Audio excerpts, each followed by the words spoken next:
Hero और Honda, ये दोनों एक ऐसी कंपनी है जो कि एक हीरो की अगर हम बात करें तो वो इंडियन कंपनी है, लेकिन होंडा एक जापानीज कंपनी होने के बावजूद भी सेलिंग के मामले में इंडियन कंज्यूमर्स की जो रिक्वायरमेंट्स है उसे अच्छे से जान के एक इंडियन प्योर इंडियन कंपनी को काफी तगड़ी टक्कर देती है। लेकिन क्या आप सभी को पता है कि हीरो होंडा जब साथ में था, यानी कि दोनों कंपनियां जब पार्टनरशिप में हीरो होंडा के लेबल से बाइक बना दी थी और जब उन दोनों कंपनियों की बाइक सेपरेट हुई तो वहां पे उन सभी जो सेपरेट कंपनी की बाइक आती है वहां पे कौन कौन से फर्क आपको देखने को मिलते हैं? जी हाँ, बहुत ही मेजर डिफरेंस देखने को मिलता है आपको एक हीरो होंडा की स्प्लेंडर में और एक हीरो की स्प्लेंडर में, या तो फिर हीरो होंडा की यूनिकॉर्न में या तो फिर सिर्फ होंडा की यूनिकॉर्न में। तो आज मैं आपके साथ शेयर करने वाला हूं हीरो होंडा कंपनी के अलग होने से कस्टमर्स को कौन कौन सी नुकसानी हो रही है उसके बारे में 2-3 पॉइंट्स। तो चलिए बिना टाइम वेस्ट किए आज की वीडियो शुरू करते हैं। उससे पहले अगर आपने चैनल सब्सक्राइब नहीं किया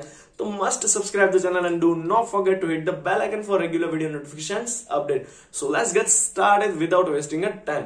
तो भाई लोग, सबसे पहले बात आती थी कि पहले जब हीरो और होंडा ये दोनों ही कंपनियां साथ में काम करती थी ना, तब हीरो होंडा की जो बाइक्स आती थी उनकी इंजन रिलायबिलिटी बहुत ही शानदार मानी जाती थी।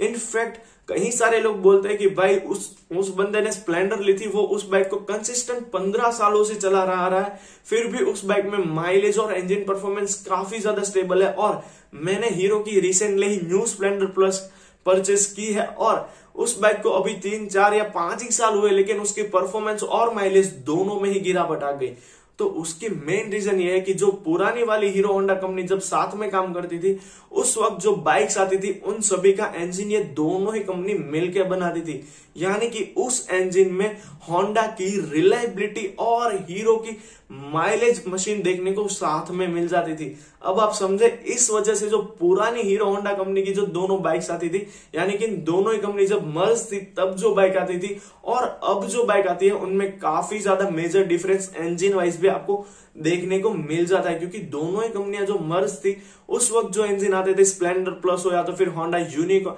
हीरो होंडा यूनिकॉर्न आती थी, स्प्लेंडर एनएक्सजी जैसी superior bike, super Splendor in fact जो आती थी, उन सभी की जो इंजन रिलायबिलिटी थी ना वो काफी ज्यादा शानदार होती थी। क्योंकि वहां पे आपको होंडा के बारे में आप सभी को पता है कि होंडा हमेशा से अपनी बाइक के engine smoothness and silentness and power के लिए जाना जाता था। वो सभी चीजें आपको हीरो होंडा की बाइक में मिल जाती थी। स्मूथनेस होंडा की थी, साइलेंटनेस और पावर तीनों के साथ साथ आपको हीरो की एक strongest build quality and superior mileage भी आपको उन बाइक्स में मिल जाती थी। अब उन कंपनियों के अलग होने से आपको नुकसान, यानी कि हम सभी कस्टमर्स को नुकसान ये होता है कि क्या है ना भाई, अगर आप हीरो की बाइक परचेस करते हो तो वहां पे आपको क्या मिलेगा? एक शानदार रिलायबल इंजन, यानी कि एक अच्छे टाइम तक चलने वाला और एक माइलेजेबल इंजन मिलता है। कितने साल तक?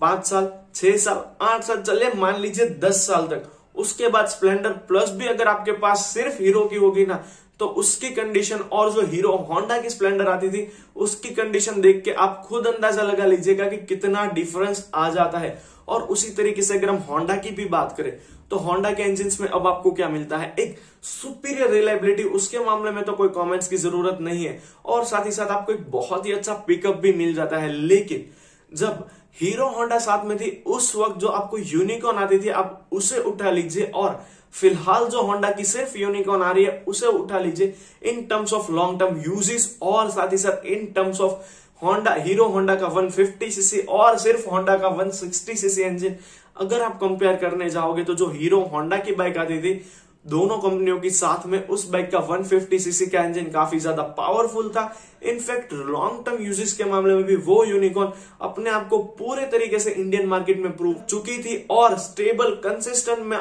आज भी देख रहा हूं कई सारी जो हीरो होंडा के वक्त के यूनिकॉर्न आते थे वो अभी भी मार्केट में चल रहे हैं और उसी वजह से तो यूनिकॉर्न फेमस हुआ था। लेकिन दोनों कंपनियों के अलग हो जाने से अब दोनों कंपनी की जो मेन पॉइंट्स थे जो कस्टमर्स को प्रोवाइड करवा दिए जाते थे वो आपको नो डाउट कम मिलने वाले हैं, लेकिन अब उसका हम कुछ कर भी नहीं सकते। तो बस दोस्तों, यही थी हमारी आज की छोटी सी knowledgeable video. I hope that कि आपको ये वीडियो पसंद आई हो and for more type of interesting video please subscribe the channel and do not forget to hit the bell icon for regular video notifications updates. So thank you friends for watching this video till to the end.